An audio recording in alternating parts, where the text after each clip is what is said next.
Welcome everyone to episode 78 of the Circle Back podcast, the show where three great friends get together and just talk about video games. I'm Dan LaMarca. As always, I'm joined by Dan Dufresnoy. Hey Dan, how are you? Doing well, Dan, thank you. Good. And Shelby White. Where was my hey, how are you? Shelby, how are you, my friend?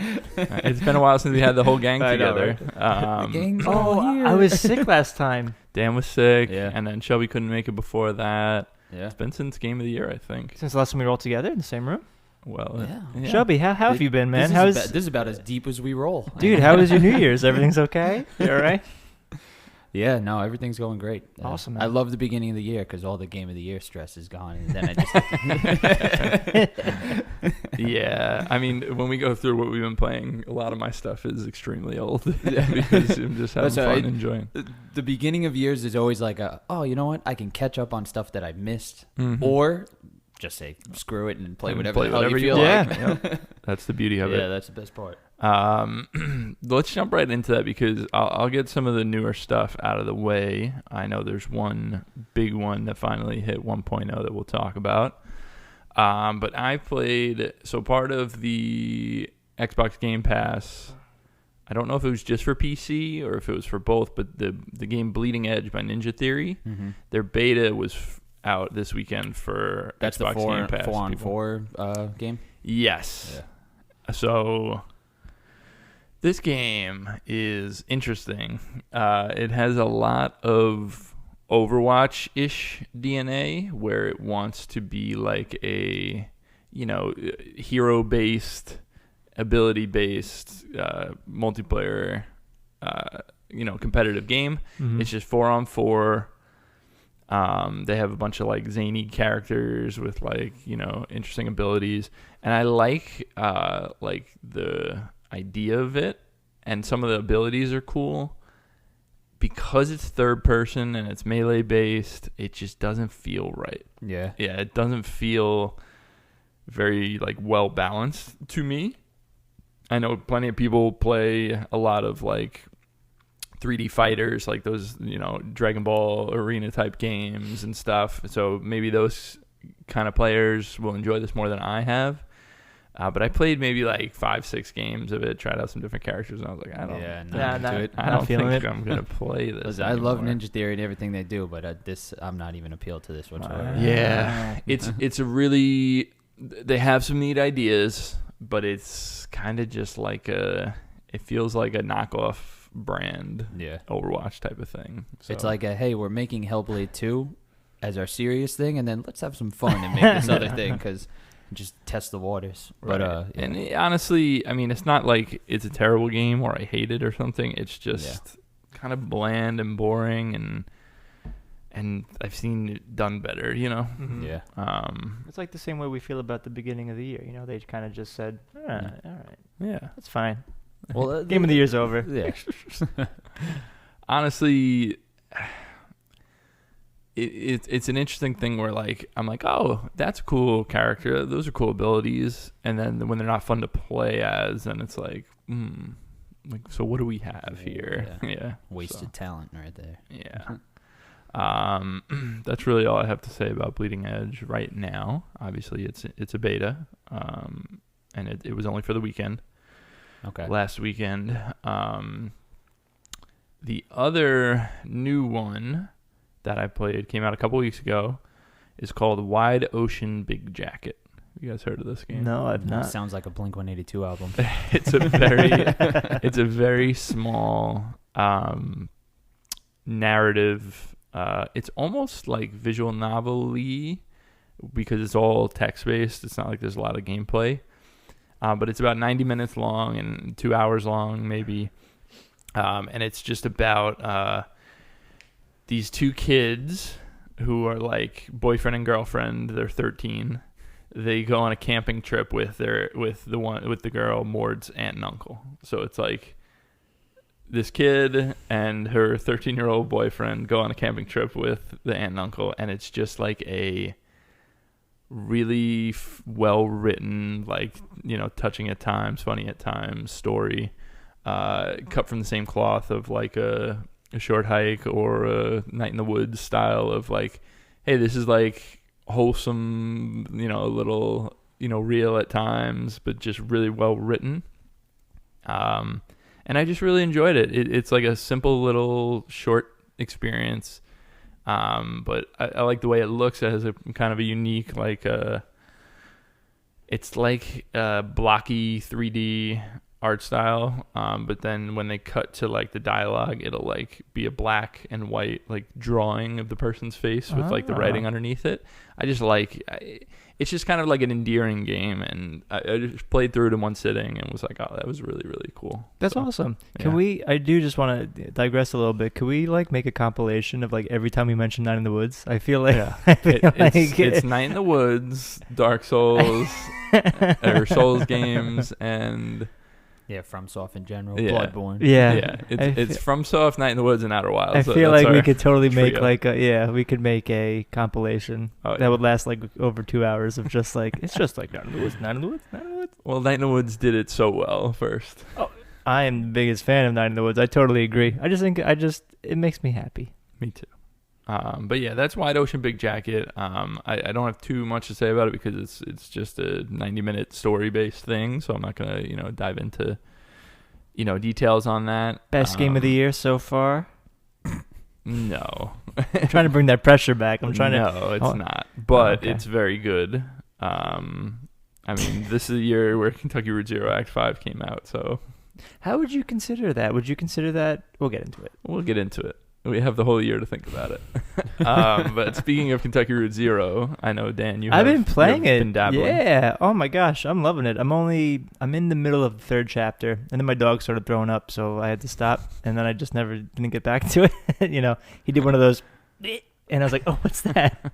So I had to put it down, and I didn't get to go back. But it's awesome.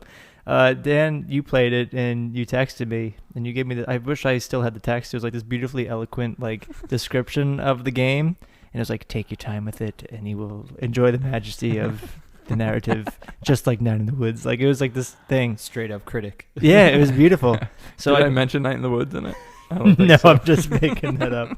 But it's kind of like that because it's a visual novel. It's like a narrative based adventure. I mean, you have choices, and I am curious how if different different lines of text that you say, how they change the story at all. Maybe they don't, but when I had talked about the game, it might have been just when me and Shelby were on, or maybe it was me. You talked about it last time we talking about the game. It's like you're making text choices and you're basically directing the scene, you're not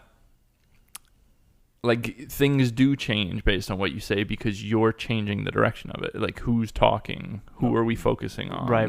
There's a lot of player and creative, director. There's a dance going on between what they want you to do. Mm-hmm.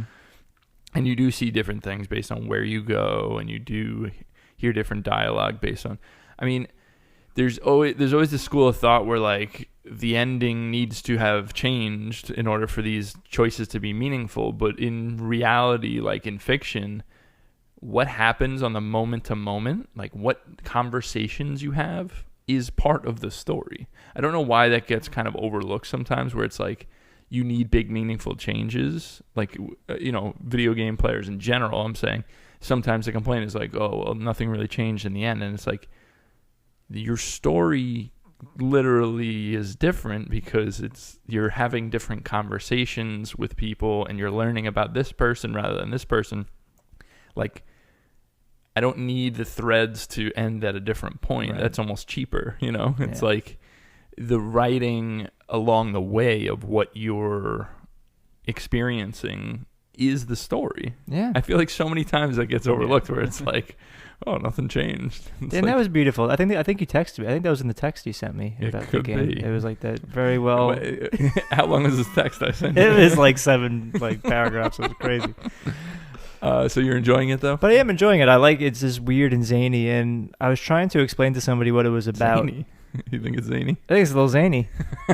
Little Billy Zany? I don't know. I was trying to explain to someone what it was about, and I was just having a very hard time explaining it, but it seems to be like I don't know, it's so like out there and weird, and the characters are weird, and there's just so many surreal elements to it, but yet there's something very personal about it. There's certain like you said, those moment to moment interactions with people where someone will just say something, or be happy about something, or be enthusiastic about something, or be sad about something. That's just very touching in like a very subtle way, but it ends up like once you finish a chapter, I don't know, you feel like this deep emotional feeling, and like I can't explain why yet.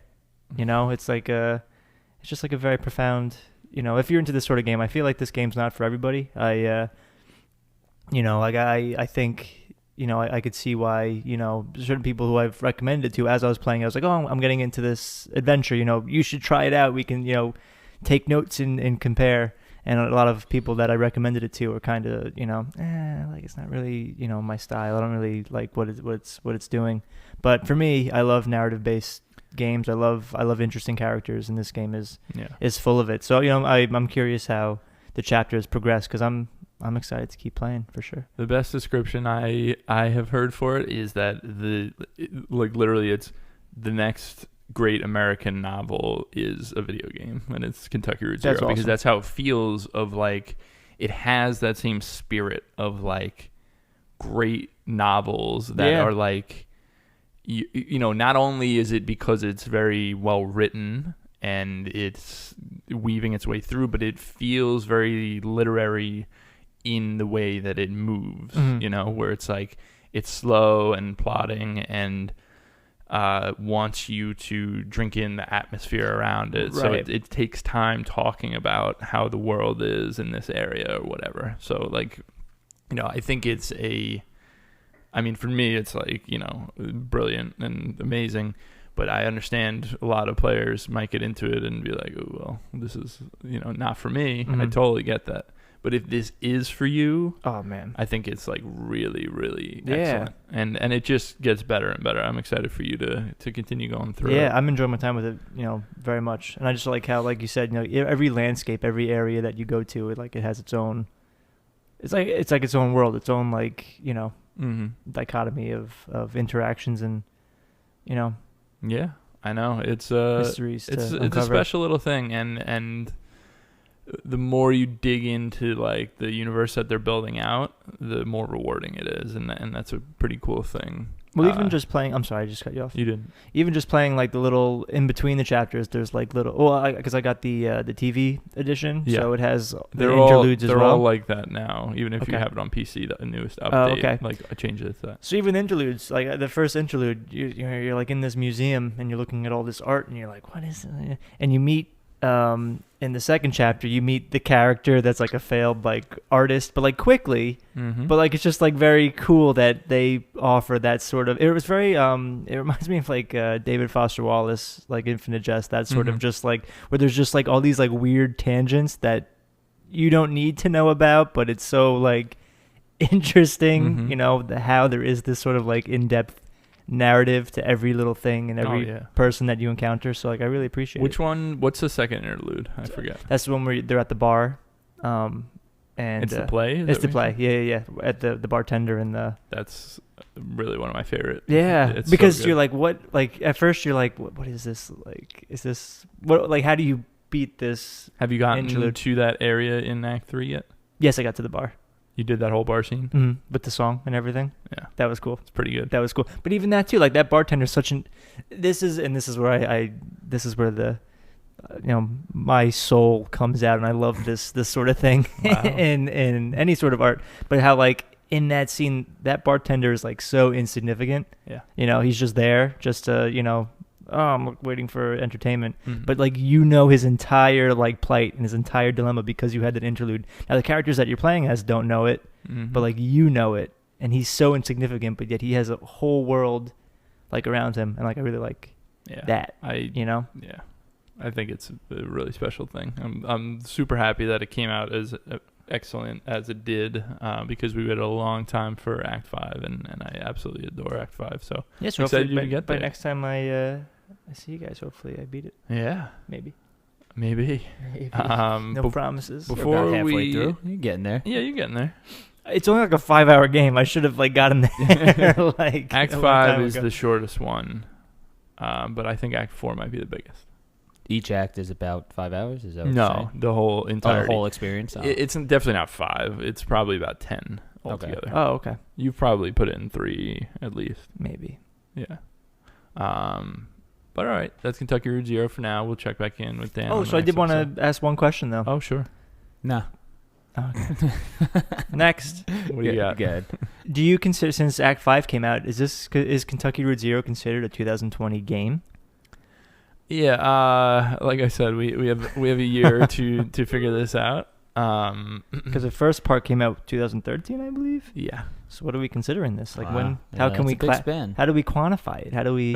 That's something. How do we talk about that's a game of something the we year? might have to do off mic to make that decision. No, Lots of behind the camera. deliberating. Let our adoring public Lots of, know our thought process. Lots of voting and vetoing. So, we don't want to get into legislation here. All right. But before we thank you for that, Dan. Appreciate your thoughts on Kentucky Route Zero. I want you to Yeah, you got to it. continue No playing. problem. Before we get into the big one, which is Dreams, I want to run through some older games that I had jumped into since we last were on here. I'll briefly say Legends of Runeterra, that League of Legends card game, Mm-hmm. continues to be like amazing, and like the more I play it, the more I'm enjoying it. Like it's really, really excellent. And especially coming from somebody that has never played League of Legends Mm-hmm. and is a Dota guy, I think the fact that this is grabbing me as strongly as it is pretty freaking cool.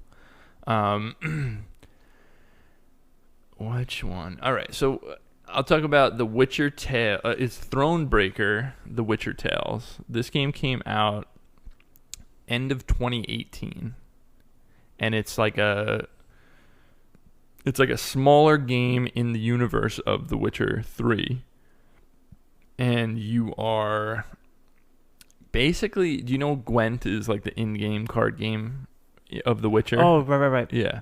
So basically, it's a game where all the combat is Gwent. So it looks like a CRPG kind of, where like it's isometric and you're running around this like overworld, talking to characters, stuff like that. And then when you battle, you have a Gwent match against them, and they will be either a lot of times they're like puzzle fights. So it'll be like, all right, there are these 4 drowners, and they have specific abilities where it's like, oh, if everyone in this lane is an even number, then they do a certain amount of damage, or they regenerate their health or something. And it's like you're like puzzling out, all right, what's the perfect move so that I can beat this in one turn. Really neat. And then the other matches are like actual Gwent battles, where like you're going up against somebody, you're using your deck, they're using theirs, and you're playing it. I like it, but I don't love it. Okay. It feels a little like it's got a cool art style. It's like a hand drawn. It almost reminds me of like Darkest Dungeon a little bit, where it's like hand drawn, kind of like papercraft looking a little bit. But it's not. It leaves something to be desired in the style department for sure. And I think maybe for me, Gwent was never my like favorite thing, and I like this game. I want to keep playing it, but it didn't grab me in a time where I was looking for something to grab me, because I don't have much to play. I kind of moved on. I kind of played like 5 hours of it and then kind of moved on. Yeah. I think it's like a 20 to 30 hour RPG based around these Gwent mechanics. It's a really neat idea. I didn't love it the way that I was thinking I might. All right. Does it add more story-based lore to the world of The Witcher? Definitely, yeah. It's on the periphery, and from where I got to, I don't know how much it intertwines with like main Witcher story, but it's all like, I like that universe a lot, and it just it feeds in little things here and there that I really thought were pretty cool. And it does weird things, like you make choices when you like you walk into a town, you're the queen or somebody important, and you walk into the town, and like, oh, the townspeople put all the elves and dwarves and goblins and whatever into cages because they thought that they were like poisoning the food or something. what do you want to do? Side with the shitty racist like townsfolk, or free the elves and dwarves? And so when you free them, it'll be like, all right, plus it'll be like plus morality and minus like your army's morale or something, and little things like that. It just all kind of feels a little like half baked. Okay. Like nothing is like really that consequential or that like enthralling in the narrative where it would like pull it through. It's just all kind of like, yeah, it's pretty good. Yeah. So it didn't really grab me. Okay. But one older game that did definitely grab me is Path of Exile. Path of Exile is a very popular Diablo-style online game. Okay. That has been around since 2013. And I have always like heard great things about this game.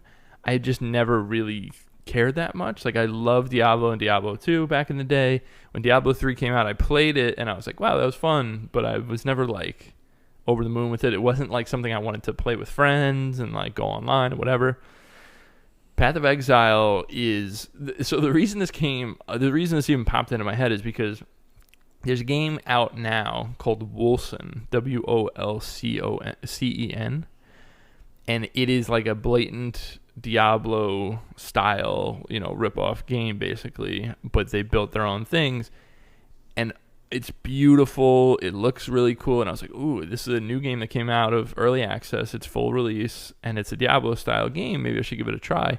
Everything I'm reading and seeing about it is that it's super buggy, and like maybe give it some time. Like, it's really good what they have here. The gameplay is really fun. The RPG systems in it are great. Like, maybe give it a little time. So I was like, well, Path of Exile is free to play, and I never played it, and it's that kind of game. So let me jump in, and it's just so good. Good. It's so good at what it's doing. Like, it wants... Basically, Path of Exile's push when it came out was Diablo 3 came out. It's not the same team that made Diablo 1 and 2, so it feels kind of like sanitized. So it's like there's no more inventory management. You can carry as many things as you want, basically. The skills are all... like, you don't choose down a skill tree, really. It's like you just kind of get all the skills and then you choose which ones you want. Like, it feels like a more accessible, more friendly version of Diablo. Okay. Path of Exile was like, what if it was a sequel, like a real sequel to Diablo 2, instead of being this new version of what Diablo is? Down to like font treatments and the inventory, like the way it looks, it's like identical to Diablo 2. And it's just really nice. Like, it's like a warm, cozy blanket. It's like a nostalgia right in the... Yeah, but it's just... But the things that it does that are new, I love. And this isn't, anyone that's played, these kind of games, this isn't new to them because this game's been out since 2013. But yeah, I absolutely am loving Path of Exile. And it seems like it's going to be a game where I can just jump back in and play a few hours. Oh, those are the best. Yeah. Yeah. So you have a little downtime. Exactly. It's been a ton of fun, and I just, it kind of came out of nowhere for me because I was like, oh, Path of Exile. Everyone always talking about that. And if you look at like Twitch, it's always like League of Legends, Overwatch, Counter-Strike, Hearthstone, and Path of Exile. Or like, really? It's one of the big games. Wow. Yeah. That's really cool. Yeah. So I'm glad you're enjoying, Dan. I'm really, really enjoying it. And it's actually out on consoles too. It's out on PS4 and Xbox One, and I think it's free to play there too. So I would recommend giving it a try, even if you don't have a PC. I think it's just a really, really neat game. That's great. Yeah. Sorry, give me 1 second here. How about you, Shell? Any games you've been playing? Nothing like that. I mean, I wish I could go back and play some of like the old games. That's usually what I do in the beginning of the year. And just sit there and I'm like, you know what? I haven't played this in 2 years. Let's play. Yeah. Haven't done that yet. I will. All right. We got time. All right. I know. Well, what's the next big game that's coming out? Well, March 11th is Ori. Right. Most of the big ones got pushed back. Yeah. But not much. So Ori, all right, okay. March 11th is Ori, and then March 20th is the Animal Animal Crossing. Crossing Doom Day. The first Ori, Blind Forest, went to Switch now, right? Yeah. It's been there, it's been there for a while. But now the new one is only for the Xbox still, right? They're owned by Xbox. That's just really annoying. They're owned by Microsoft. Well, for me, it's annoying. Yeah. But I guess I'll just have to go buy an Xbox. They're probably cheap now, right? With the new with the new one coming out. might as well. you know what's funny? I don't, we can get into this at a later time when we're done talking about what we've been playing, but I just want to say, I don't think I'm going to need to buy the new Xbox because I have a PC. Yeah. I don't think I'm going to. I legit just had this conversation the other day with Ralph. Yeah. Talking, because he was saying the same thing. He's like, I'm a PC gamer. I'm probably not going to buy an Xbox. But I don't, you don't need it. Yeah. Like they're literally saying every single Microsoft first party game will be on PC. And then, I can't imagine third party exclusives being only on Xbox and not on PC. Yeah. So I don't know. That's interesting to me. I know Sony is dabbling with. I remember we had talked a couple episodes ago about the rumored leaks. That event hasn't happened yet. Mm-hmm. But one of the big things was Horizon being on PC, and we know Death Stranding is coming to PC at the end of this year. So it's like if Sony starts doing that too, I mean, what the hell? Yeah. Like this is a fully customizable, upgradable machine that you can buy parts for instead of buying a brand new one every 7 years. But anyway, to digress, I'll talk quickly about the two other older games that I've been playing. This is an interesting one because I don't really know how I started playing it. I don't know why. I think I was playing Scourgebringer, and I was like, I want some like real roguelike. I want that feeling. I almost re-downloaded Binding of Isaac, which I played like 100 hours of, 5, 6, 7 years ago. But I played this game called Monolith, and it came out in 2017, and it's basically a twin-stick shooter in the style of like a Super Stardust or a Geometry Wars. Top down, you're a ship, and you shoot with the right stick, you move with the left stick. But it's a roguelike twin-stick shooter that is really, really good at being that style of roguelike, where it's like you get in, you're finding different rooms that upgrade your weapons, you're finding shopkeepers, and it just feels really good to play, and it's just it knows what it's doing with that roguelike format, and it's really fucking good. Last year, I think it was like December, like late December 2019, they released a new content like expansion that's like this big new edition with like new weapons, new enemies, new bosses, and maybe that's why I got on my radar, because people were talking about good things about that. Yeah. So jumping into this game for the first time, it was really, really cool. It's always good when you go back and play old games and they're good. Right. You never want to be like, I should have just skipped this. This game Monolith is like such a tiny game though. Like it never was like super popular. Yeah. Like there are only like 50 Steam reviews or something. Like it's like a smaller game, but it's really excellent, and I wish it got a little more attention. But I love it. I think it fits right in as like a fun return to jump in, play a couple runs of roguelike. It's really, really good. Awesome. I remember when Dead Cells came out in 2018, I was like, I like this, but for some reason I'm not in love with it in the way that a lot of people are. Like a lot of people talk about Dead Cells like it's like one of the best roguelikes, and it never like scratched that for me. Didn't do it for you? Like I like the game. I think it's really cool. I don't know what it is, where maybe with all the different powers you get, it feels like imprecise sometimes. Like it feels like very like overwhelmed. Like you're shooting lightning out, and while you're attacking, and you're gaining health, and you're trading health for damage, and you're like there was so many modifiers on. Like there's something nice about like this is what it's going for, and it's just nailing it, you know, like, because nothing touches Spelunky in my mind for this kind of thing, where it's just like you learn its rules, and those are the rules, now just execute, you know, and it's like there's not like there are variations, you know, like, oh, in this one I found a jetpack, in this one I, you know, dug up a shotgun so I don't have to kill a shopkeeper in order to get a shotgun, whatever. It's a million variations, but you can adapt on the fly. And I feel like in some of these types of games, it's like the game is working out its build for you, and you're just learning on the way, and then you're never having that same build again. You know what I mean? Like, there's something different there where I'm like, Spelunky is it. So anything that like anything not Spelunky sucks. Well, anything that works in the same space as a Spelunky is more up my alley, I think, than something, because I think about like Rogue Legacy. Rogue Legacy is more like Dead Cells. Okay, I really like Rogue Legacy. Me too. The reason I think Rogue Legacy worked more for me is because of those weird powers. They felt unique, where it was like, you're like each, you know, you're choosing which ancestor you want to be based on, you know, their abilities, whatever. It's like that felt like a unique thing to me, but it definitely feels of the same ilk of a Dead Cells. And again, I'm saying I like that game a lot. I like Dead Cells too, yeah. Shit talking that game. I'm just saying it just wasn't Spelunky. Well, I mean, what is Spelunky? You know?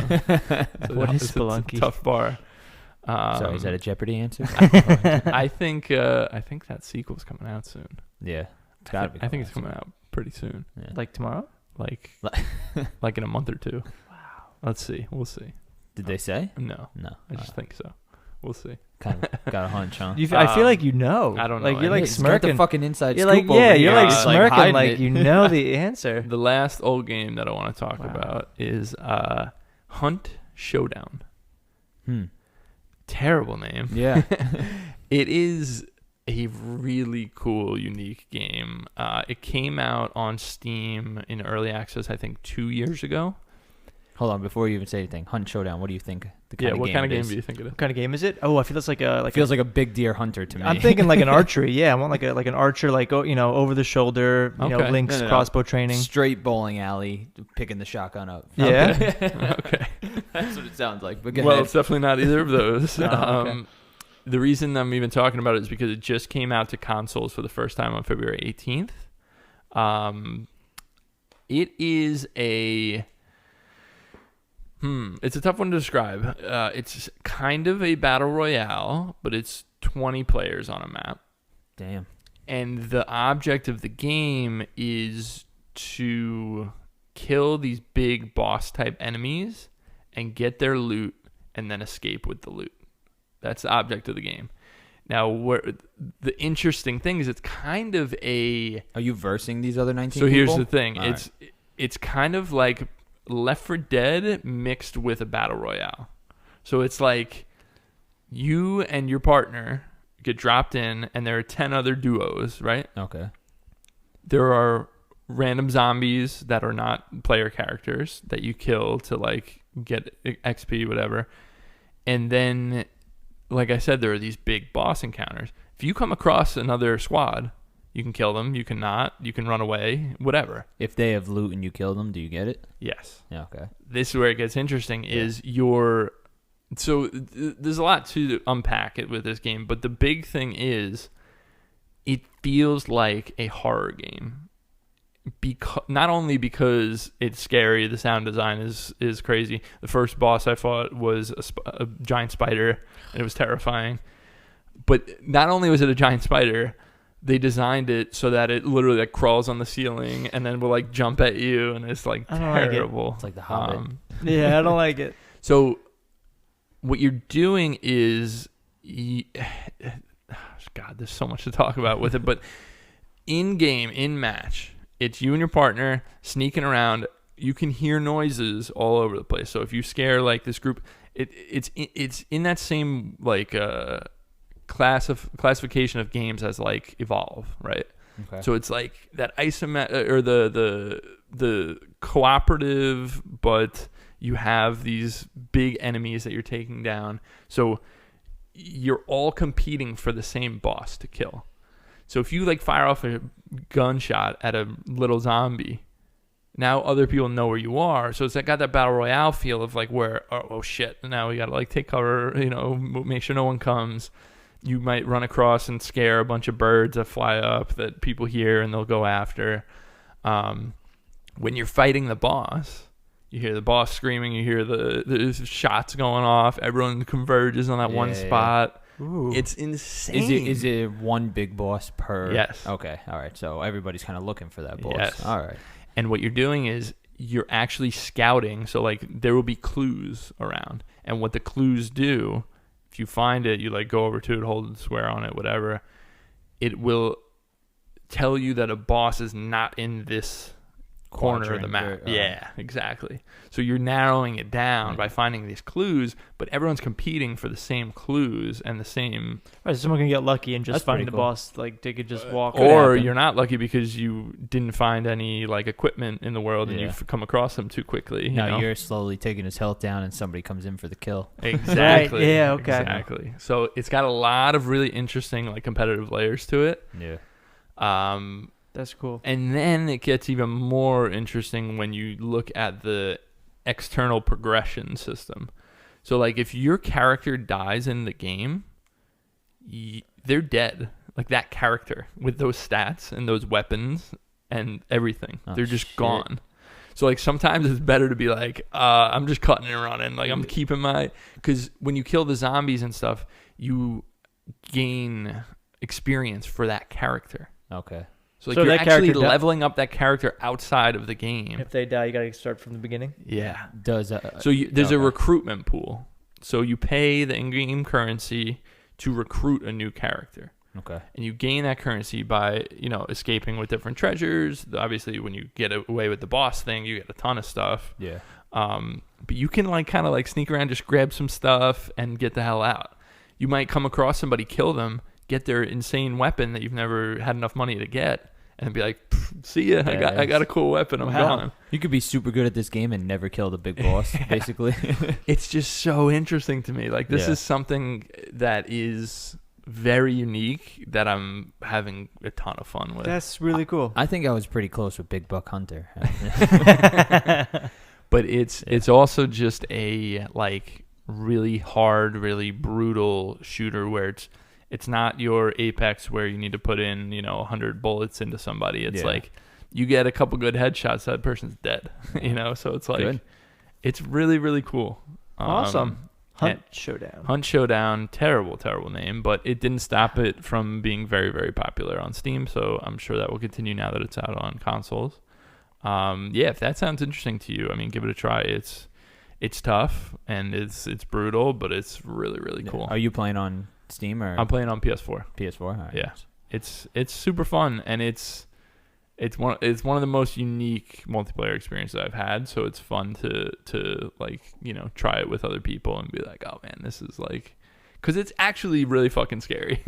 It's legitimately you're hearing noises and you're looking around where and the sound design is great because you it's this horrible, terrible, all these levels are disgusting, old, they're dogs in cages and there's dead people on the ground and stuff. God. So you're around every corner, you're oh, what's going on? But it's really, really good. It feels like Left 4 Dead meets Battle Royale. That's pretty cool. And it's really, really cool. That's really cool. Yeah. All right. So the big one. Dreams is officially out. Hell yeah. What do you think? I love it. It's really good. I love every second of it, dude. Dreams is so interesting because it's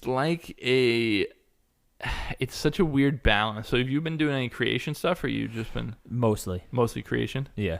But then I kind of hit a wall and I'm like, I just can't figure this out, whether it's a logic thing or something. And then I just kind of bounce around a few levels, have a blast because god damn, people are good at creating stuff. Yeah, they are. And then I get inspired when I see something. I'm like, all right, I'm going back in, and then doing stuff. I love creating something and then being and then playing someone's level and being like, wait, I want to use. I'm going to borrow that character design because they move so well. Yeah. Like I'm going to take that and then I'm going to make him in my level. One of the characters I tried to create, I couldn't I took the base puppet and which has your double jump, you run, blah blah.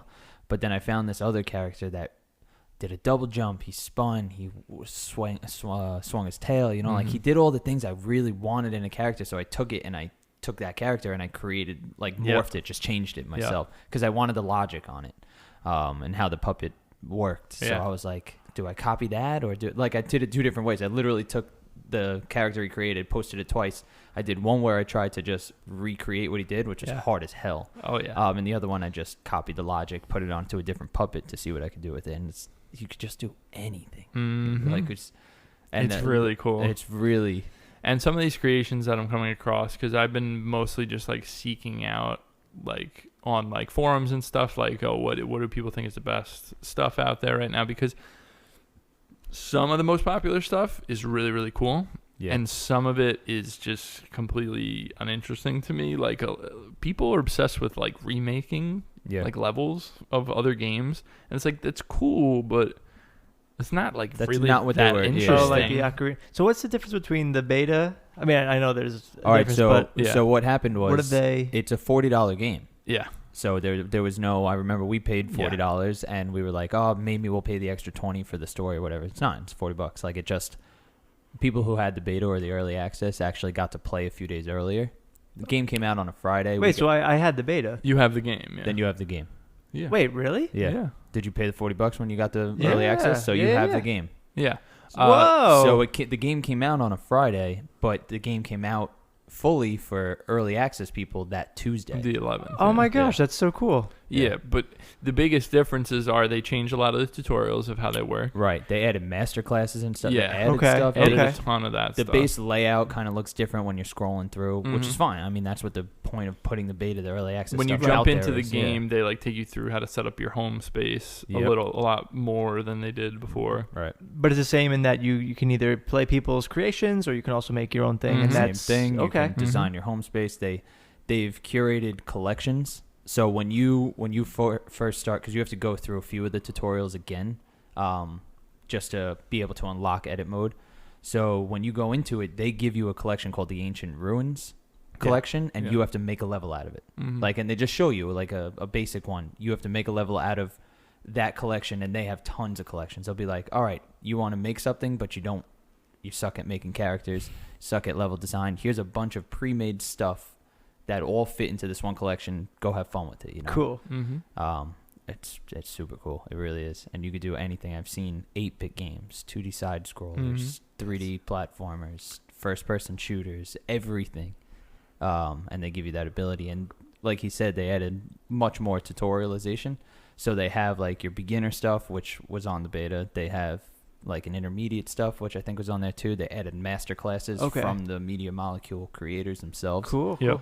Who kind of go in and show you how to do stuff. And I'll tell you what, my favorite thing is actually, if you go on their YouTube channel, and they're doing this so right, is since early access, for years they've been putting out, every week they'll put out a community thing, where on their YouTube channel, they'll go over their favorite, top 20 games that have come out. And tutorials, and their master That's creators a lot are of what putting out videos. I've been dipping in on. Yeah. Oh, dude, they're doing really it good. so right. Yeah, that's awesome. Yeah. It's a really impressive tool set, and much like what we would say about the best times with Little Big Planet, it's if you're not the creative type, you have really, really cool experiences that you can just go in and try. I mean.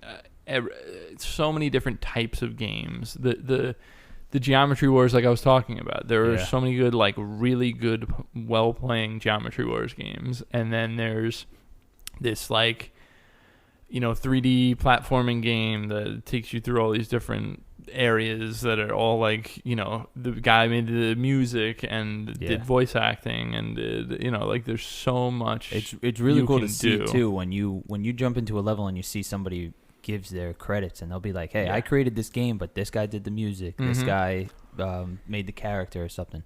Which ones have you jumped into that do you know any off bat? I've been writing them down, the ones that I didn't write down really struck me, all of them, but There's one called Heroes of Eldrannor. Did you try this one? I have not.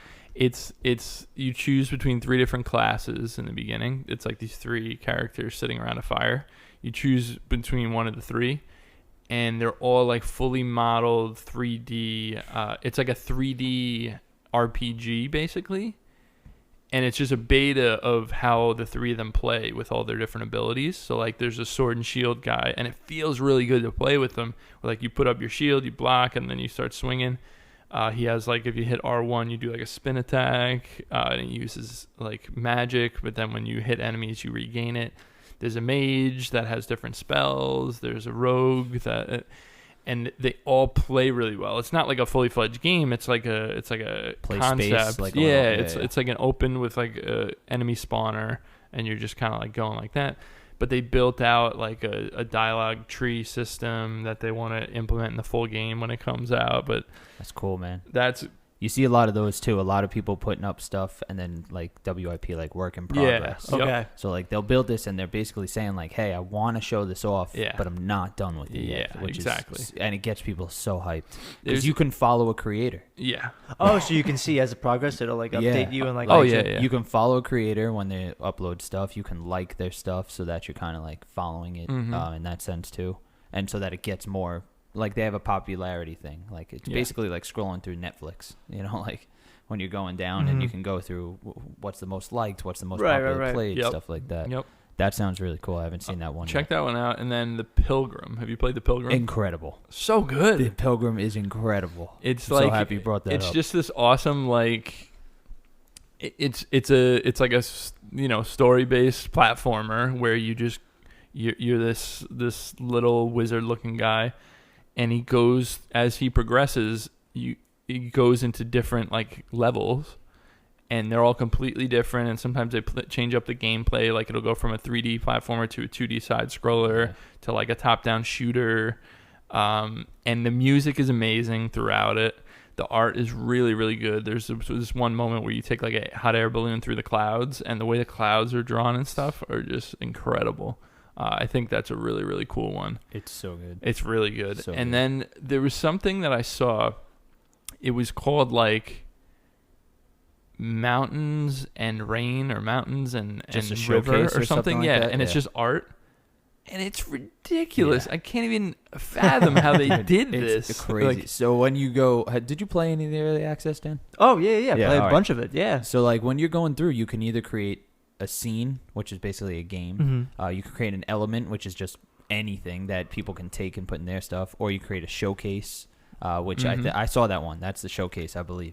It's ridiculous. So cool to see like how you can be that detailed with these. Yeah. Did you see there was a showcase called B5 something? It's a robot. Yes. Kind of looks like Ultron. And it like opens and it says like some like it's short bit of dialogue, and then you can just like look at it. Yeah. And it's modeled. And you can take the effects out of it and put the effects. It's incredible. Wow. Yeah. It was by this one. I think his name was like Disgraced X or something like that. I want to say it's so good. Yeah. There was one that was really cool because he didn't even change the puppets at all.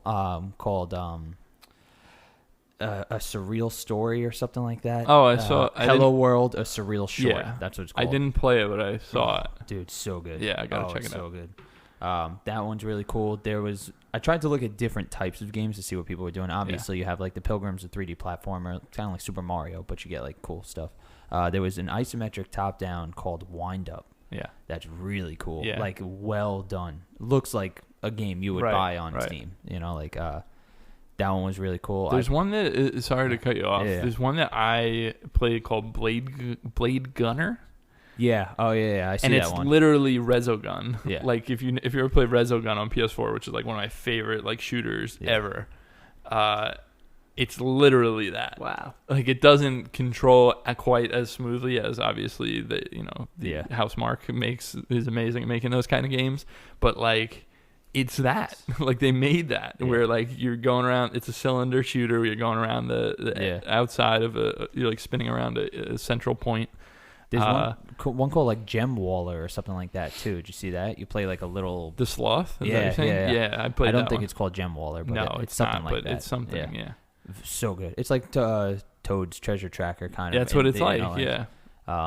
So it really is incredible what people are doing. It's neat, man. And for me, it's exciting because it's like I kind of have like this weird like thought about dreams where it's like these people that are putting hundreds of hours into building something, would they be better spent like getting a Unity license on their PC and like actually designing a video game that they can sell for a commercial product? Like, I don't know.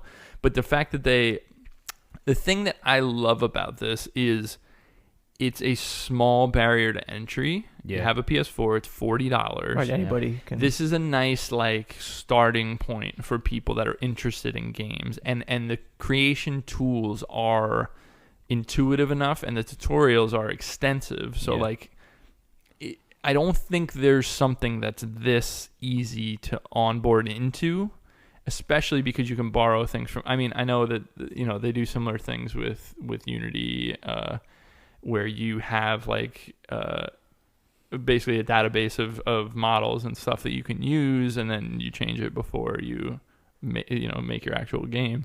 But I don't think there's anything even remotely close to how easy this is to get into.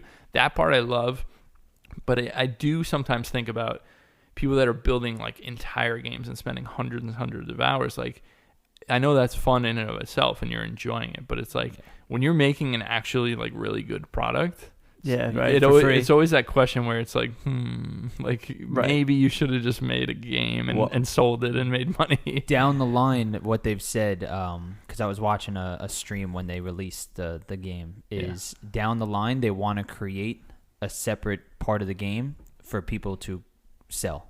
Like really? They want people to create games that they can eventually sell. I don't know how they're going to do it. I have no clue. But Media Molecule hired somebody from the I've heard that from the that's cool. early stuff. I think he was the guy who did the llama games or something like that. That's cool. But yeah, I remember them talking about that. I said in my head too, I was like, how the hell do you do that? Yeah. Especially now you got these people who are creating for hours, and then like eventually that'll come out and they'll be like, well, I did all that shit for free. You know, I know. Who knows? It's tough, but it's also extremely interesting, and it's magical when it works, and it's like really fucking cool.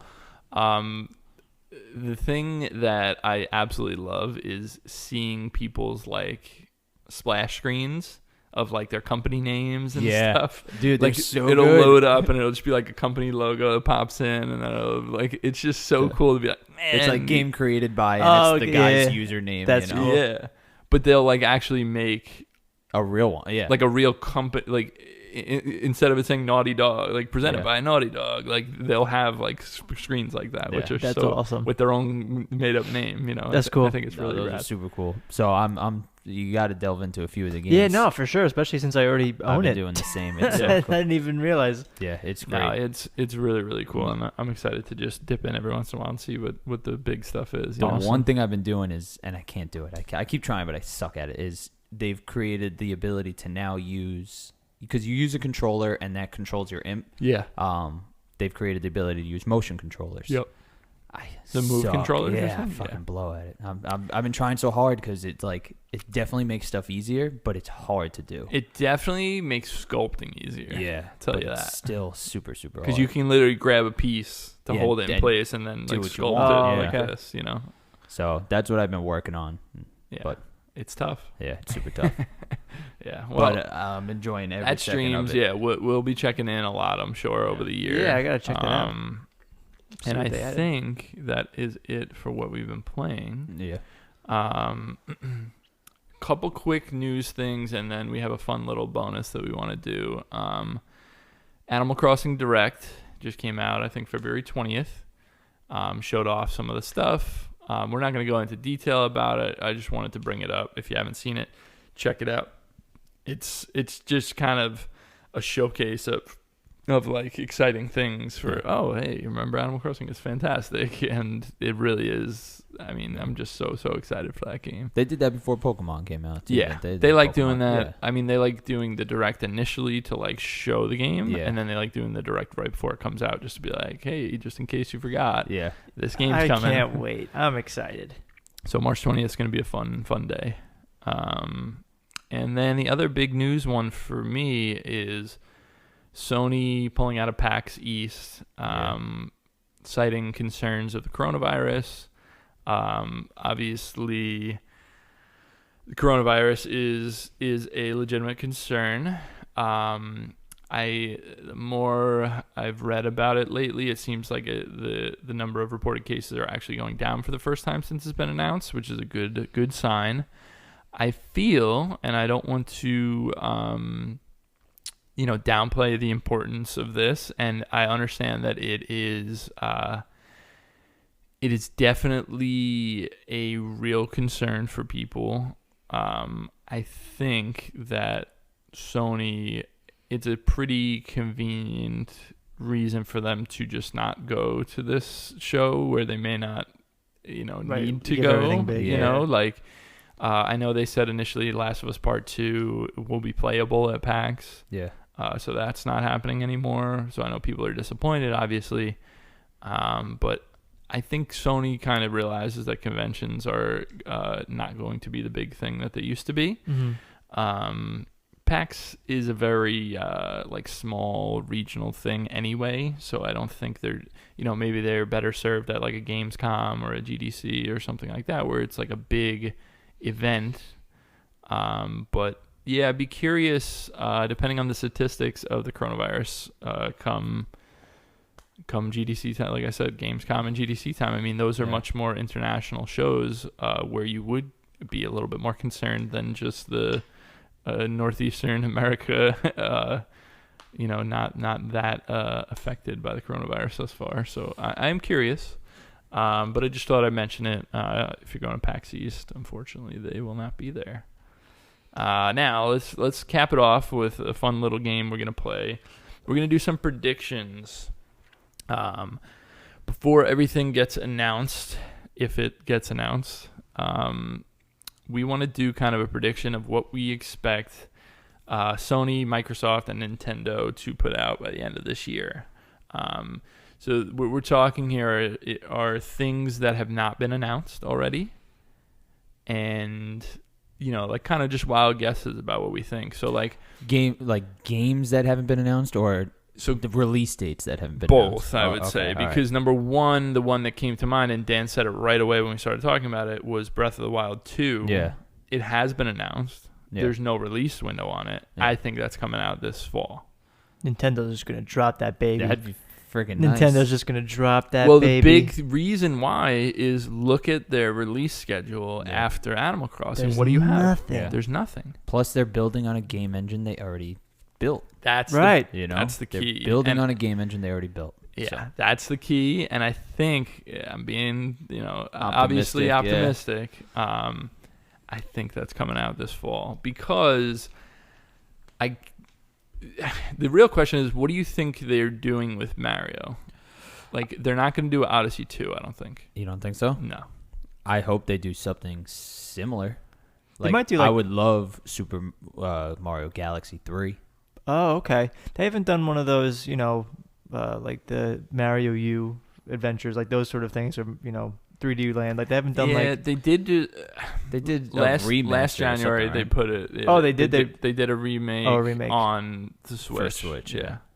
Of the original Super Mario Brothers. I think they just added more characters. Or something like that. Or, yeah. I don't know what it was. But yeah, I'm very curious because I don't think that game. There's no way that game is this fall. I don't think. No, but Mario. If they were to surprise release a Zelda, then you can top it off with a Mario in the next year or two. Exactly. Like, you don't have to go crazy because people are going to be playing this for months. Because I am curious. I mean, they did basically it was Sunshine, then Galaxy. Mm-hmm. Galaxy 2 is the other one they did on Wii. And then on Wii U, the only one we got was the 3D World. 3D World. So, which are all good. I love the 3D World. Yeah. Absolutely love it. But I'm very curious if they would do an Odyssey 2 or if they would try to do something new and different. Yeah. I wonder if they stop with the Galaxy. That's Galaxy 3. I don't know. It would be cool. I doubt they're going to do it. I would be surprised if they did that. I don't really see them going back and doing stuff like that, And it would Odyssey be pretty cool, though. It would be pretty cool. But Odyssey was similar enough to a combination of Galaxy and Super Mario 64. I think it was in the spirit of Galaxy for sure. Who knows? Metroid Prime 4, that might be the big one. So that's the question, really. I mean, that's another one. That game was announced, and its history has been, pretty much revealed to be. We have a screen. Well, Platinum was supposed to be doing it. Okay. Working with them, and then they pulled out, and now it's Retro doing it. So we're probably not getting a new Donkey Kong Country because they're working on that. So I could, if that game didn't have such a troubled past, I could see that coming out this year. But I think that one will slip and come out like middle of next year or something. Yeah. Any other Nintendo ones that you think? No. Because I was thinking about Pikmin. Oh man, there hasn't been a Pikmin in we haven't had a Pikmin in a long time. Yeah, like 12 years. Here's the thing: are we expecting another new version of the Switch anytime soon? I don't think so. All right. I know people are talking about like the better hardware, like the more powerful Switch. I don't know. I'd be surprised. Yeah. Because I feel like that would be a big, and put out the more powerful one. So what we didn't mention is Bayonetta 3 is already announced for this year. Right. And that's being worked on with Nintendo. Like Nintendo's publishing that game for Platinum for the Switch. Gotcha. So that'll come out this year. That I could totally see being like a summer this year game. Or the Bayonetta Vanquish? That comes out the 27th or the 25th. Is that going to all platforms? Yeah. Oh, all right. I wasn't sure. It's definitely on the major platforms, I believe. Yeah. I'm actually really excited. Have you ever played Vanquish? No, never. No? I've never played Bayonetta either, honestly. I haven't played Bayonetta either, but you guys should pick up that collection while there's a lull. Vanquish it's really, really good. Vanquish is amazing, and man, Bayonetta is great, but Bayonetta 2 is really, really great. Yeah. All right, so I mean that Pikmin's a good call. I could see it's good. They've done 3, right? It's 3 Pikmins? Yeah. When was Pikmin 3 though? That was like so long ago. That was on the Wii, right? That was Wii. That was like a decade ago. Yeah, that was on the Wii. Yeah. Or was it Wii U? Might have been Wii U. I thought the last game came around the time Brawl came out because that was like a big, for me at least, having Pikmin, being able to play as Pikmin. Well, the first, I don't know. I got to fact check that. The first 2 were on GameCube, right? I think so. Yes. And then 100%. All right, so maybe the third one was just Wii. Oh, it might be on both, I want to say though Pikmin 3 was right around the time that Brawl was coming out. And when was that? 2008, 2000. Brawl was. So Pikmin 3 came out on the Wii U in 2013. I was very wrong. Yeah. 2013. Oh, then maybe I'm thinking of Smash U. Maybe I'm thinking. Yeah, could be. Yeah. I think so. I could just. That's a good call. I didn't even think about it. I could totally see another Pikmin coming out, and I fucking love those. And here's what you do: if they announce a collection, then you know it's coming. Right. Like if they announce like a Switch Pikmin trilogy, 1 through 3, then you know it's coming. Interesting. Because that would be good. Those games are very similar to each other. Yeah. I wonder how a trilogy, like a collection, would do. How it would fare. Yeah, because all 3 games being they are pretty similar. Like they throw in a new Pikmin here and there, and you switch between Olimar and Louis in the third one. But yeah, I would totally love a new Pikmin. I love those games. Yeah. I think that pretty much covers Nintendo. What's next, Sony? Sony. So a lot of their stuff is out there already. Obviously, we know Ghost of Tsushima, Last of Us Part 2. The thing that we don't know is Sony Santa Monica's next game. It's got to be God of War 2, right? Yeah, it has to be. Got to be. That would be next year. Yeah, at the earliest. I can't imagine it. That's not coming this year. That would be next year at the earliest. Yeah. The interesting one is Horizon. Yeah. Because I could see a Horizon 2 coming out as a launch. Because here's the thing. They definitely have some really interesting launch titles kept under wraps right now. Like, have to, because we have 3 of the biggest games coming out for that system. But you have to think about this. Yeah. Naughty Dog not doing a launch game, obviously. No, but they'll absolutely do what they did last time and just put a definitive edition out as soon as right. PS5 comes out. But I'm just saying, I'm trying to think of the studios. But not a launch title, you're right. Bend not having a launch title. Days Gone just came out. But and I know this is something I've always been optimistic about. Insomniac will have a launch title for them. Wow. I guarantee it. Yeah, you think Spider-Man 2? No, it can't be. Won't be Spider-Man 2, but they will have a Ratchet and Clank Ratchet game. and Clank, yeah. They bought them. That'd be cool. They bought They did them buy and them. legit said that Ratchet and Clank is vital to the future of Sony. And Ratchet and Clank, the remake came out in 2016. 2016. Yeah, that adds up. That's pretty cool. I guarantee you it comes out. I could see that. Didn't we hear about Naughty Dog doing like a new Crash, or was that just rumors? Not Naughty Dog. They're not doing it, but somebody is. Naughty Dog, Crash is owned by Microsoft. Oh, okay. So they actually, is it Microsoft? Activision? I forget. I don't remember.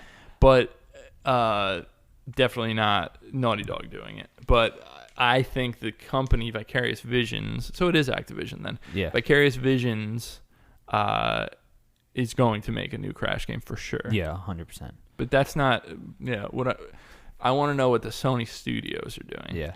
Like we know, here's the thing. This is what I'm saying. Rule out the studios. Nothing from Media Molecule. Yeah, no. Well, Dreams is going to PS5, but of course. Yeah. I'm saying new stuff, new games.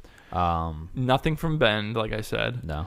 Insomniac's a good one. That's interesting. It's definitely going to happen. I could totally see that. 100%. Nothing from Sucker Punch because Tsushima is coming out this year. Gorilla. Maybe Gorilla Horizon 2. You know, that's the big if. It's like, will they push that for a launch or no? What I have a feeling is going to happen is what happened with Second Son, where they wanted it to be a launch title, and it's just not ready yet. And it's going to come out in February or March. Yeah. I have a feeling. That's a good call. I would see that exactly happen. It would be nice to see these bigger companies like release, like working on two things at the same time, you know? Right, so just one game. But obviously that's not ideal, you know? Like that's not... Well, notoriously, even Naughty Dog does that because... They have split their team up. Because they were doing Uncharted, Last of Us, Uncharted, same time, Last of Us. Because that's what they did. Yeah. They had two teams that were working, and then when the one game was finished, the other team came and helped. After Uncharted 2 or maybe Uncharted 3, in or around that realm, they started working on Jak 4. It turned into The Last of Us. Yeah. And they started working on this other sci-fi game, an untitled sci-fi game that also turned into The Last of Us. So like the combination of those two became one of the better IPs. Right. Ever, one of the big rumors from the episode that we said, yeah, the episode that we were talking about, the rumored stuff, was a new sci-fi game from Naughty Dog announced. I'd love that. But that would not come out this year. No way. Not even close. That would be 2 years from now at the earliest. Yeah, that's 2-3 years into the PS5's life cycle for sure. Which would be pretty cool. You know, we laugh, but it's a possibility. It is a possibility. I would love to see an Astrobot 2 be a launch title. Oh, I love that game so much. Because the PSVR is supposedly gonna transition right into it. You know, I could see them making new Move controllers or something like that. Oh God, I hope so. Yeah. Or bringing back the ability to use the little one for directional control. You know, but I could see that being something. You know, that's a cool idea. Or Moss, but Astrobot had more of an. Astrobot was game. First party too. Yeah, Moss was right. There was Sony Japan, right? Yeah. So I could see that happening, but I think Horizon's the biggest questionable one too. Horizon is the biggest. I think should be launch title. Yeah.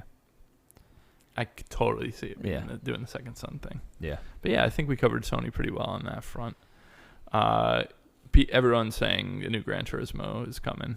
I love Gran Turismo. I think that'll be a launch title. Yeah. And people love car games as launch titles because it makes the machine look really good. Oh, yeah. Pretty. Yeah. Yeah, they always do that. Yeah, they do. Remember, what was that game? When PS3 came out, it was like a mud game. It wasn't mud, because I know that is a game, but it was like something off-road. Dirt Rally? Not Dirt Rally. I can't remember the name of it, but it was in that vein. It was just like something where you could drive a pretty car through mud and mud splash on the screen, and it was like that was the game. There was nothing to it. You just race through the desert, you know. But I think that pretty much covers Sony. As for Microsoft, we kind of know a lot of what they're doing. We know that they want Hellblade 2 to be They're launch. way more transparent than anybody else. Halo Infinite, they want to be launch. Yeah. They haven't really specifically said that stuff, but it's pretty obvious. They're like signposting what they want to do. That's also the smartest thing for them to do. Yes. How do you sell a console when you're sitting here going, all these games are going to be on Steam, basically? Yes. It's like by putting Halo on there. By Yes. not only putting Halo on there, but maybe announcing a Gears 6 towards that time of the season, you know? Definitely. Yep. So I think they're pretty straightforward, I think, for the most part. The only questions are their new studios. What are they going to be doing? Right. Because they did buy a lot of new studios. Obviously, Ninja Theory, Hellblade 2, we already said. Yeah. But and I'm assuming they're going to keep playing with this bleeding edge thing. So definitely, yeah. That'll be a thing for them, for better or worse. And then I would love a new Banjo game. Oh, I was thinking about Something that. Rare. I was thinking about Banjo, yeah. It's not going to happen, but it would be cool. Rare announced their new game already, though. They announced it's that like nature. Oh, right. They showed it at E3, I remember. think. Yeah, it was kind of like, or it was at the Game Awards. I don't remember. Pastel-ish or something like that. It was pastel looking, and it seemed like it was a co-op. Like they were taking what's the Sea of Thieves? They're taking the Sea of Thieves idea and just putting it into a new setting. Yeah.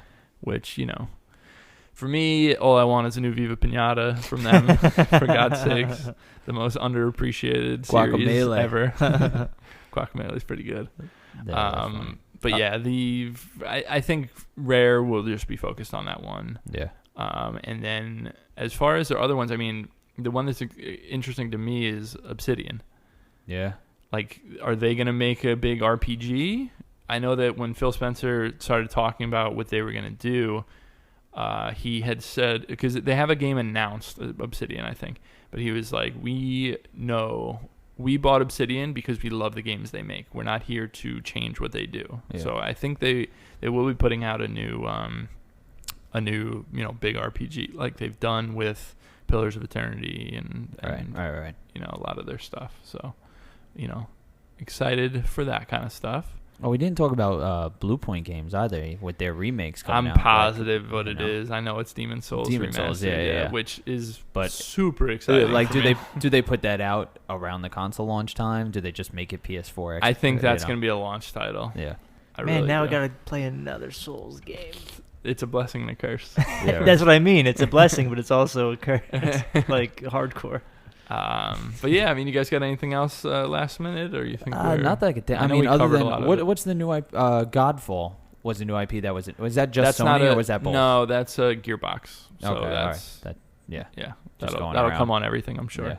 Yeah. And yeah, I mean, we'll find out more soon, I'm sure, whenever the Sony event happens. Yeah, they're very ambiguous about that. I'm very curious to see how spot on the predictions were for those rumors. Watch, we get nothing right. Like, not one thing. Yeah. They pull Godfall, not even that. The only other thing I want to mention real quick is Baldur's Gate 3.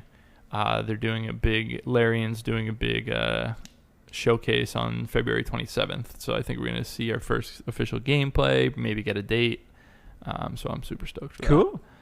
Nice. And if that's it, guys, I think we're going to call it there. Thank you, Shelby, for being here. As always, thank you for having me. Thank you, Dan, for being here. Guys, it was an absolute pleasure to be here again. And thank you guys out there so much for listening.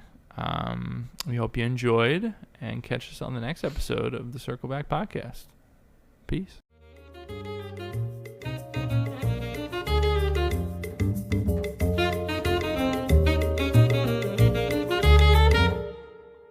Hey everyone, thanks so much for watching and or listening. Just here to remind you that you can find us by searching for Circle Back Podcast or Circle Back Gaming on any of these podcast services: Anchor, iTunes, Google Podcasts, Spotify, Breaker, Pocket Casts, Radio Public, or Stitcher. By God, I'm out of breath because of all these podcast services, but you can find us anywhere there.